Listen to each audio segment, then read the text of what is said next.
ส่เคปตัวเป็นย่างตัวเป็นอยู่เห็นได้นะตัวเป็นใส่น่ะได้โทรศัพท์สายฟ้าก็บ่ได้ซ้ำอ่ะกินหมดโทรศัพท์เพิ่นน่ะบ่ได้ซ้ำทุกคนเลยก็คือห้านปิดห้านปิดแล้วก็บ่ได้แล้วเนาะโดยมื้อหน้าพุ่นแหละเพิ่นเลยเหมือนบุญทวีมาบุญทวีมาก็น่าจะแวะเอาเลยเนาะคือเก่าแล้วบินก็บ่มีถ่ายรูปบินส่งให้หลาบ่ได้คือกันเลยเงินเด้นะเงินพัดอยู่นำพี่เนาะคือเก่าแล้วสิได้5คนพาไปต้องเอาเงินให้เพิ่นเอาเงินเพิ่นออกหัวอะไรเอาเงินเพิ่นเอาเงินเหลืออยู่ไสพาเบิ่งไอ้สิพามักพาไว้กินลืมเลยนะเนาะเสียงครบไปแค่ไหน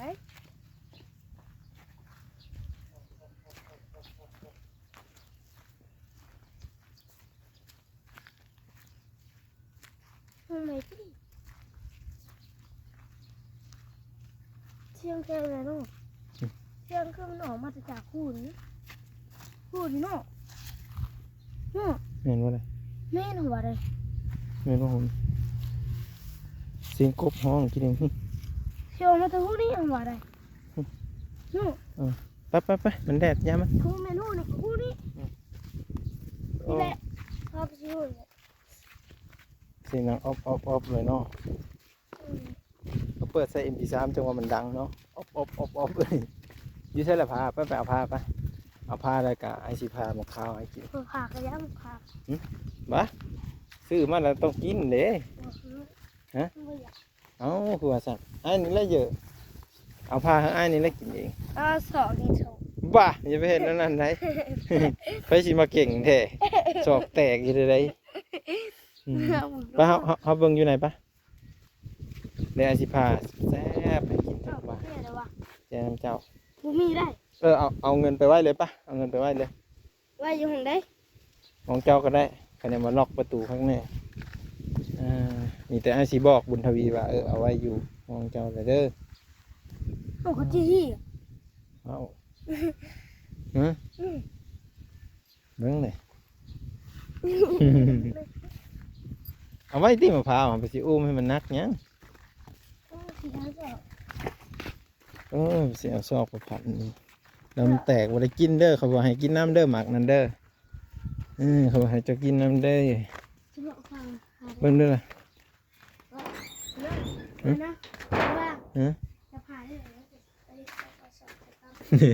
ไอตีเอาศอกเนาะเล่นนี่พานมีดนี่ได้อยู่จะได้ยังมาแวะเอาไหมเอาเงินไว้กันเดี๋ยวเบาบางสิเอาเงินไว้ให้เพื่อนก่อนได้ทุกคนเด้อก็คือพร้อมบินนั้นเมียวเถอะเนี่ยคือนอนอยู่นอกเฮียมันเป็นไร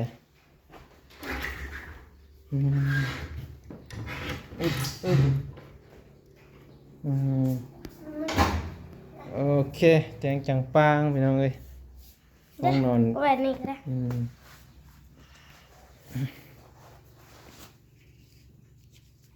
อันนี้คือจำนวนเงินนี้จะพอหรอน่าจะกล่องค่ะนะ1 2 3อันนี้400เด้อ400นี่คือแม่เพิ่นฝากมาไปแปลงตัวซับเนาะ400นี่มันเลอะในสายฟ้าเลยเลอะเลยอันนี้มีแต่400,000อย่างนี้450,000กับ4เหลือบ่หลายดอก400นี่จะได้กันห้ามเอาไปซื้อตัวอื่นเด้อก็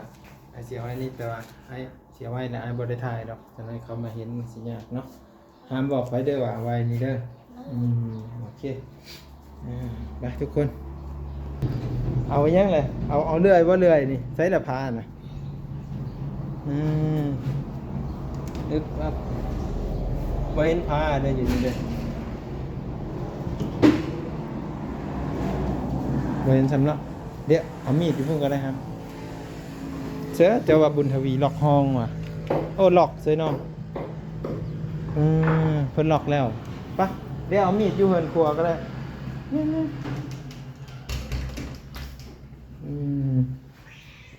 จะถ่ายได้คลิปน่ะ เป็นยัง เล่นไหม มาเดี๋ยวพาเอง โอ้ย เดี๋ยวสิพาเด็กน้อยบ่พาเป็นโฮงเงินซองติดแดง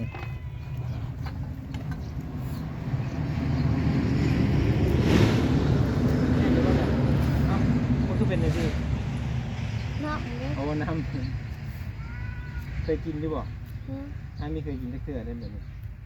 เห็นเลยแต่ว่าบ่ค่อยได้ซื้อกิน มันหวานเลย ก็คิดว่ามันราคามันแพงนะแล้วก็เอาไปซื้อเผาๆเลยเนาะละวันเนาะ เขาก็ซื้อข้าวเขา เอาเองเลยป่ะ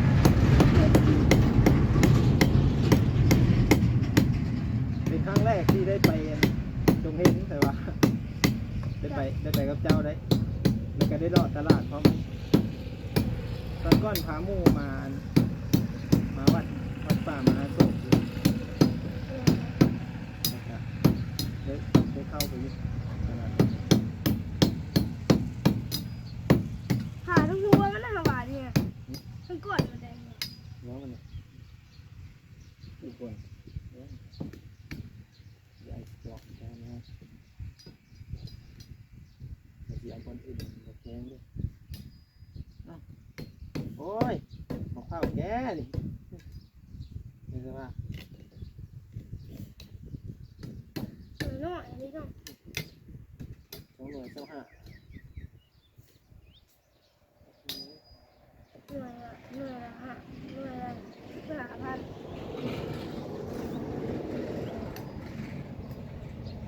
เนาะกินให้ปลาลุง FC บ้างจอดจ้าดเอ้ายกเลย มันหวานแห้งโพด ฮะ จ้างนะ แนวนั้นน้ำมะพร้าวเผา ยกเลยแล้วดูดเลยแซ่บบ่ล่ะ ก็เห็นแต่อ่อนหวานแห้ง หอมๆอยู่บ่น้ำมัน เนี่ย แต่ว่าเป็นมะพร้าวเผาไอเห็นอยู่บนเหินพอสร้างอันนี้เขาขายมะพร้าวเนาะแม่นได้ส่วนบาร์บี้เฮ็ดเด้อ จังว่าแซ่บนะจ๊ะบาร์บี้จักเรามักกินจังบ่ น้ อันคืออยู่แถวบ้านไอ้บ่มีเลยเด้มะพร้าวนี่ ำ มันเป็นโคกเด้ โคกอะไร โคกแบบคือแถวบ้านเจรมองฮะ มีจะสวัสดิ์เจรมอง โคกฮะ นี่ไร มะพร้าวนี่ นี่ เพราะว่านั่นเกือบแม่นมาบ่ได้เขาไม้กั้นไว้เลยถึงๆนะ เป็นยัง ไอ้แกงงอยู่อ่ะมันคืออันนั้น ขวดอะไร ปัจจุบันเจรมองนี่ที่มีกัวหนึ่งหรอก เจรมองเขายังไม่เคยไป เคยบอกอันนี้คือให้น้องสายผ้าเพิ่นกินนั่นมะพร้าวอันนี้ก่อน นอนน้ำพอเด้อ ฮะเพิ่นเลิกนอนน้ำมื้อแดงนี่ เจ้า เจ้าเด้อ เอานอนจับเจ้าเฮ้ยมีหมู มีหมู่ เราจะบอกไปเห็นภาษาวันดีถึงเราอะไรกันเนี่ย อยากไปภาษาอังกฤษ เอ้าเขาไม่หมูยังไม่ได้แจ้งให้วันดี มาเลย แซดบอกเพิ่นซื้อได้ เสร็จแล้วก็เลยสิไปส่งนี่ซะ เจ้า มันมีด่านแน่ไอ้บ่กล้าไว้แล้วพอดีเลยบ่ต้องติ้งได้ก็ เราจะไปยังไงมาเลย นอนอยู่บ่พี่น้อง เนาะ เอามาคอมเมนต์เบิ่ง FC ป้าลุงอ้ายเมื่อทุกคนว่าสิให้นอนน้ำสายฟ้าบ่หรือว่าจะได้ ใช่ละเมื่อน้ำหมดเดือน เมื่อเราใช้สิมาส่งแล้ววันนี้ เจ้า เอายกเลยยกให้มันถึงปากเลยไอ้เจ้ามันบ่มันเดี๋ยวสิพาขนวนมาให้กินก็คือน้องเพิ่นน่ะนอนผู้เดียวหมู่แหลงอะนะทุกคนคุณทวีนะเนื่องจากว่าไปอันนั้นแล้วพาเลยบ่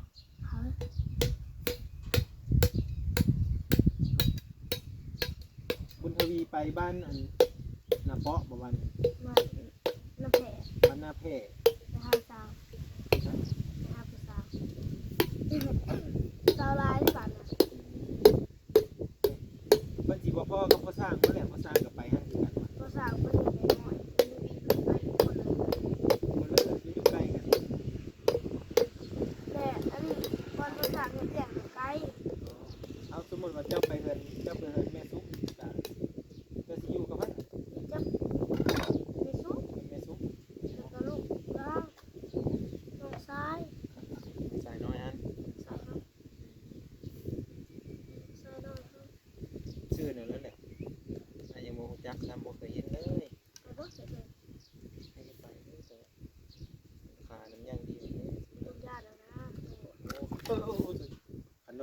ซื้ออย่างว่า มัน อันนี้กินตัวนี้ มันสิจับเขาจับมันขึ้นแล้วนะโลกมือเปล่าอ่ะบ่มีตำรวจนะที่ลง ให ยั ญ่ งก็ลง อีเด้อ ที่ลงยังก็ลง ที่ลงยังก็ลงลงได้เขาบ้าแค่บ่ได้เด้อ ลาดเต้ามีทางลาดเดียว เจ้าอีก มีทางลาดเจ้าเกิดเจ้ากาดเธอรถใหญ่มากเจ้าก็ไปตามรถใหญ่เคยปีกค่ะก็มาแล้วค่ะไม่ต้องเพื่อแล้ว เป็นรถใหญ่เป็นแล้ว เพื่อรถใหญ่แล้วเขาต้องเลยตามหลังมัน ถ้ารถใหญ่จอดได้บ่ตามคนเป็นบ่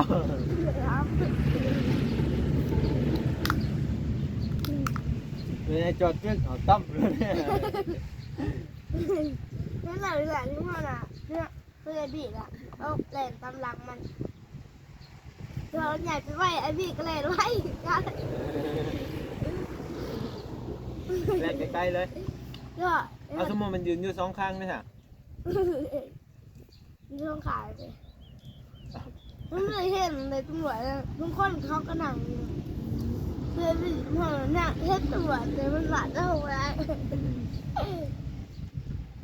ก็คิดว่าจะได้เนาะพี่น้องเนาะเบิ่งกำตัวจริงก่อน แต่เมื่อนั้น อันนู้นว่านอนพี่เมื่ออื่นกับบุญทวีเขาก็ได้ไทยนาคือเก่า น้ามีมาเป็นแรง บุญทวีก็จะไปเนี่ยเนาะไปดอกนี่เลยข้างเขาก็ไม่ได้บ่ไอ้ว่าสิมาไทยนาซอยแล้วเนี่ย น้ำมันให้เลยใช้ยาเขา จะมือว่าคันแล้วมื้อนี้มื้ออื่นไอ้ก็คือสิบ่ได้มานะ ยัก ยันได้ไทยนาไอ้เองเด้ไอ้ก็เลยคิดว่ามื้อนี้อันไทยนาว่าบุญทวีว่ามื้ออื่นน่ะสิไทยนาเพิ่นซั่นเฮ็ดจังได๋ล่ะบัดนี้ ไม่ให้หน้าพุ่นแล้วแล้วก็มาใช้หน้านี้ กันไทยนาตัวนั้นบ่แล้วก็บ่ได้มา นี่นะ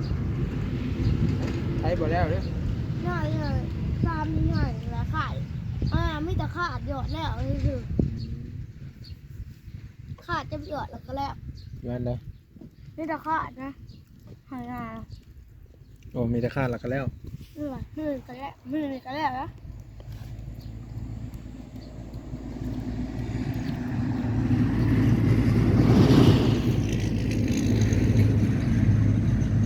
นี่นางน่ะนางกอกเจ้าบอกมันจะมีเจ้าบุเห็นกันเลย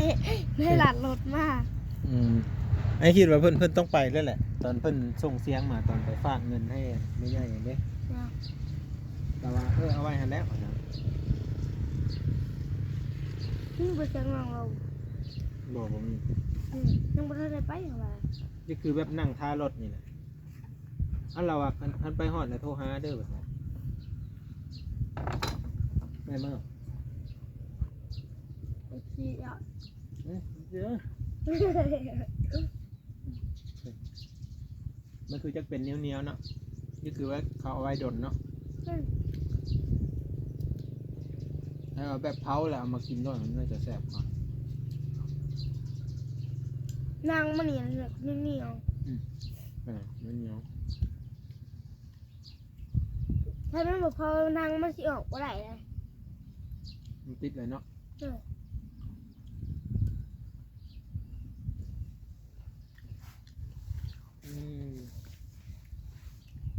เผาคือบอกเผาหน่อยแล้วมันวะ เผามันเนาะดังไฟขึ้นนี่คือแบบไก่อบเปลือกมันนะ คืออิ่มเว้ยไก่ก็ว่าไก่ว่าเลยตายไก่ว่าไก่เลย ไก่อบเปลือกว่านะไก่กับป๊อบตายว่าไก่เนาะเอาหน่อย คือตีลังกายแบบที่กูแค่ได้ตัว สักเจ็ดจะได้แล้วพี่น้องเอ้ยลองคอมเมนต์ช่วยเขาด้วยหนูค่อยกูคิดเนี่ย นอน ฮะ นอน สายผ้าอยู่ผู้เดียวไปที่อุ๊บ ซีแม่ให้มาให้เบาๆนอนกด2ให้นอนกด1 นั่นบอกจะบอกปลาหลุงบ้างเอา คันว่าสิให้บ้างนอนแล้วกดยังกดหนึ่งว่าให้เรานอนแล้วกดสอง โอเคเดี๋ยวสิปล่อยคลิปลงไปเลยได้สะโอเคเนาะทุกคนเดี๋ยวติดตาม EP ต่อไปเนาะก็คือ จะให้น้องสายฟ้านี่กินข้าวนำกันนี่แหละแล้วก็ห้องกินก็ซื้อมาแต่พุ่นแหละหลังจากนั้นก็สิให้เพิ่นกินยานะเพราะว่าเป็นวัดนั่นนี่เป็นวัดขี้หมูย่อยอยู่เนี่ยคันบ้างสิพาไปกวดผัดบ้างกับเงินบ่ร้ายแน่ก็เลยย้ำเมื่อร้ายบ่ไปกวดแต่ละเทื่อบ่เคยไปเลยกินยา2-3 เม็ดก็หยุดเอายาแบบนี้บ่หรือยาแบบไหนยาแบบนี้แหละกินมาฮอด3-4 เม็ดทำกับเศร้าเกิดมาก็ยังบ่เคยจักยาจักเถื่อเห็นนะเอ้ยพอดีเลยนะเขาสิพาจะไปซักยาอะไรเนี่ยยาไปยานบ่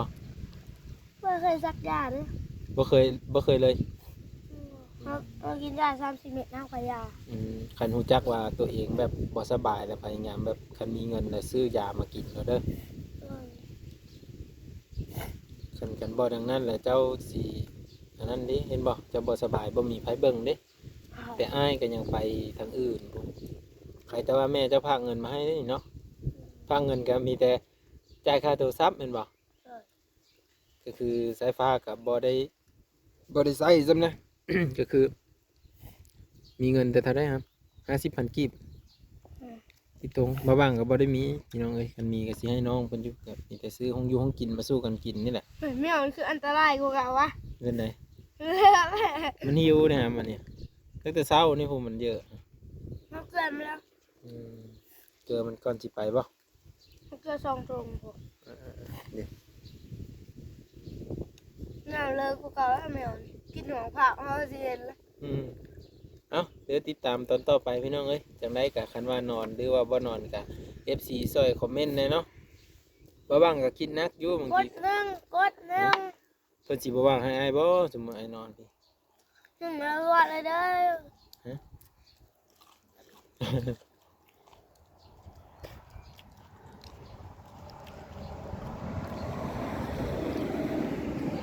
บ่ว่างคิดนักทุกคนนะใช่แล้วบ่ฮะคันก็ซองในเมื่อน้ำคันว่าบ่นอนสายฟ้ากับสีเมือน้ำคันว่าสีเมือคิดเห็นสภาพเพิ่นแต่ว่านอนผู้เดียวอีกบ่สบายอีกย่านเป็นไข้กลางค่ำกลางคืนนะจะเสียแต่ไหนเนาะเป็นวัดเราเป็นวัดทุกคนนอนเลยว่าสิบ่สตาเอ้ยจะไหนเนาะคันนอนคันฝนตกได้สะมันบ่หัวมันหัวพอแห้งบ่หับประกันความเพิ่นเยอะนอนนำพี่น้องรับประกันบ่มีมิ้วหับประกันคนหับประกันแดดบ่ได้เลยหับประกันสุดสายตาหับประกันคนบ่ได้นะหับประกันแดดได้ถ้าฝนตกก็บ่จักเด้อเนาะแล้วแต่เจ้าเด้อบ่นอนห้องมื้อพี่ก็ได้ไอ้ลืมซื้อน้ำก่อนเช้านี้ซื้อมาอยู่แต่ว่าเอาให้น้าบ่าวเจ้านี่คันเอาถือมาไว้กองโฟมยังบ่ยังพามดิพามมันเสียบ่ว่าเห็ดเป็นแหละเป็นได้แหละมันเย็นคือก้าวก่อนมันเป็นกระติกครั้งเนาะสายฟ้าก็คิดนักคือกันคิดนักมันเลยน้ำไม่ไปเอาแม่เนี่ยหายจะขึ้นเราได้กินไปก็ได้พี่น้องเอ้ยรอติดตามเบื้องต้นต่อไปเนาะจะได้นอนหรือว่าจะได้ติดตามอีพีต่อไปนี่แหละพี่น้องขอบใจขอบพระคุณ FC เด้อที่เข้ามาเป็นแรงกำลังใจให้บ้างเนาะได้สู้ต่อทำคลิปต่อเนาะจะได้มาหาน้องอีกในครั้งต่อไปพี่น้องสบายดีเด้อพี่น้องเด้อสบายดีน้องสายฟ้าเดี๋ยวตามเบิ่ง EP ต่อไปพี่น้อง